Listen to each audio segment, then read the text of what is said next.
Here we have two tanks T1 and T2, and the very important point here is that they are of equal capacities, and they are provided with inlet taps, tap A and tap B, which have different flow rates. It's given that tap A begins to fill the first tank, and 7 minutes later tap B is opened. So after the first tap A has run for 7 minutes, tap B is starting, and after 9 minutes, which means 16 minutes from the beginning.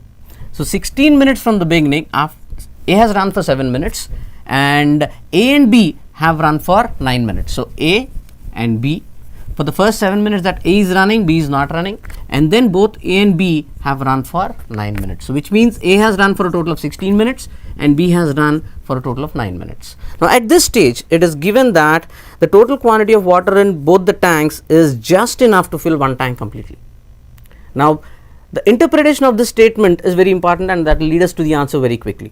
Now it means that the water in both these tanks is equal to the capacity of one tank, which means the work done so far is equal to fill one tank, right? Which means A running for 16 minutes and B running for 9 minutes is equal to fill one tank. Now if the rate of A is A, then 16 by A plus 9 by B is equal to 1, right? And that's the first equation that we make, and then it is given that after 16 minutes both the taps have run for exactly t minutes and we're able to fill both the tanks at the end of t minutes. Now what does that tell us? That tells us that the first tap which is there in the first tank has taken a total of 16 plus t minutes to fill the first tank, and the second tap has taken a total of 9 plus t minutes to fill the second tank.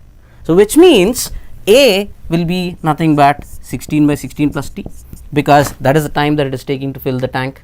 Similarly, B will be equal to 9 by 9 plus t, and because 9 plus t is the time that it is taking to fill the tank, because it started after 9 minutes and after 9 minutes it ran for t minutes and filled the tank. Similarly, this ran for 16 minutes and after 16 minutes it ran for t minutes to fill the tank. Now this is equal to 1.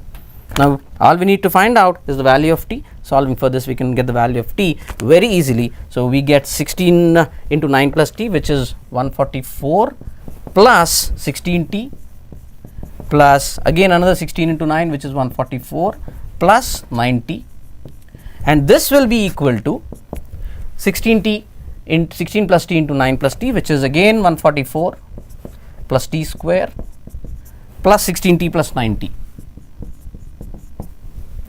And you see that this 25t goes off with this, and this 144 goes off here, and we are left with t square is equal to 144. Therefore t is 12.